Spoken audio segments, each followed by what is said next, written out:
నందమూరి బాలకృష్ణ అంటే box office bonanza. థియేటర్లకి జనాలు ఎగబడి వెళ్ళడానికి బిగ్గెస్ట్ రీజన్ ఏంటి బాలకృష్ణ మూవీస్ కి మీకు? బాలకృష్ణ చెప్పేటువంటి ఊర మాస్ డైలాగులు. ఇండియన్ సినిమా హిస్టరీలోనే బాలయ్య సినిమాలకి ఒక ప్రత్యేకమైన బాలయ్య డైలాగులకి ఒక ప్రత్యేకమైనటువంటి క్రేజ్ ఉంటది. బాలయ్యని ఎంత కోప్పడే వాళ్ళైనా సరే, ఎంత యాంటీ ఫ్యాన్స్ అయినా సరే, బాలకృష్ణ డైలాగ్స్‌ని ఎప్పటికప్పుడు రిపీట్ చేస్తూ ఉంటారు. కొన్ని ట్రోల్ మెటీరియల్స్ అవుతాయి. అది వేరే విషయం.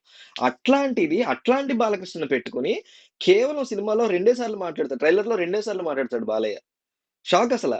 ఒక భయంకరమైనటువంటి పంచ్ డైలాగులో, లేకపోతే రివెంజ్ డైలాగులో, ఈ రకమైనటువంటి నాన్ స్టాప్ డైలాగులు, గుక్క తిప్పుకోకుండా చెప్పే డైలాగులు ఇట్లా చివరికి మొన్నొచ్చిన 'భగవత్ సింగ్‌లో' గూడా భారీ భారీ డైలాగులు ఉంటాయి ట్రైలర్‌లో. అట్లాంటిది బాబీ నిజంగా బాలయ్యతో ఎంత పెద్ద ఎక్స్‌పెరిమెంట్ చేశాడంటే ట్రైలర్‌లో రెండే 2 సార్లు మాట్లాడతాడు బాలయ్య. అది కూడా ఒక్క మాట తన పేరు 'నానాజీ' అని.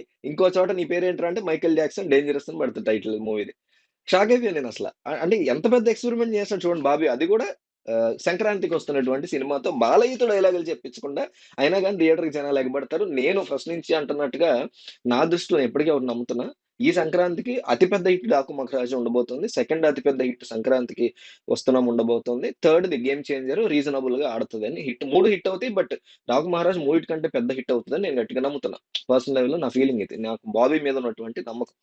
సో, అయితే ఇక్కడ 3 డిఫరెంట్ టైమ్‌లైన్స్ గాని, 3 డిఫరెంట్ క్యారెక్టర్స్ గాని రన్ అవుతున్నాయి బాలయ్య. ఒకటి 'డాకు మహారాజ్' కనిపిస్తుంది. ఒకటి 'సీతారాం' అనేసి ఒక ఆఫీసర్ క్యారెక్టర్ కనపడుతుంది. మూడోది 'నానాజీ'. 'నానాజీ' అనేది పాపకి సంబంధించిన ట్రాక్. ఆ పాపతో 'శ్రద్ధ శ్రీనాథ్‌కి' ఏదో ఒక కనెక్షన్ ఉన్నట్టు మనకనిపిస్తుంది. అండ్ అంటే ఈ 3 డిఫరెంట్ క్యారెక్టర్స్‌ని 3 టైమ్‌లైన్స్‌ని ఎక్కడ ఇంటర్ కనెక్ట్ చేశారనేది ఇంట్రెస్టింగ్‌గా ఉంది.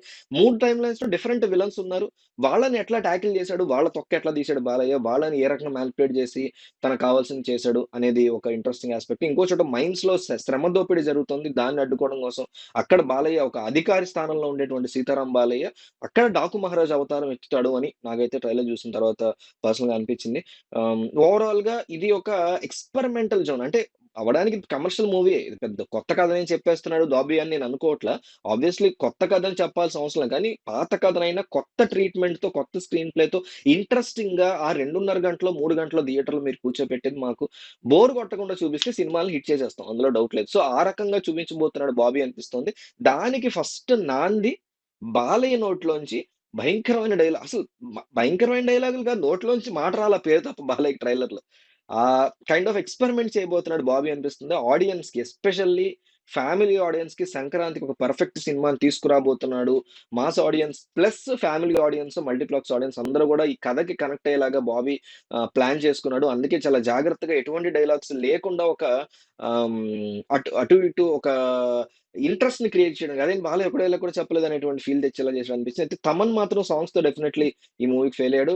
బీజీఎం గూడా రివ్యూలో పెద్ద సారీ ట్రైలర్‌లో పెద్దగా బీజీఎం నాకేమి సూపర్‌గా ఉన్నట్టు అనిపించలేదు. మీకెలా అనిపించింది తమన్ చెప్పండి. ఎందుకంటే గతంలో మీకు 'అఖండ' బీజీఎం ట్రైలర్ దగ్గర నుంచి, సాంగ్స్ దగ్గర నుంచి పీక్స్‌లో ఉంటది. ఇది అందులో ఒక 20% కూడా నాకైతే అనిపించలేదు. ఆ 'దబిడి దిబిడి' సాంగ్ ఒకటి బాగా కాంట్రోవర్షియల్ అయింది. సో, ఓవరాల్‌గా ఈ మూవీ నేను ఇప్పటికి ఈ విషయానికి కూడా ఈ సంక్రాంతికి ఇదే పెద్ద హిట్ అవుతదని మూడిట్లో గట్టిగా నమ్ముతున్నా. మీకేమనిపిస్తుందో కామెంట్ చేయండి.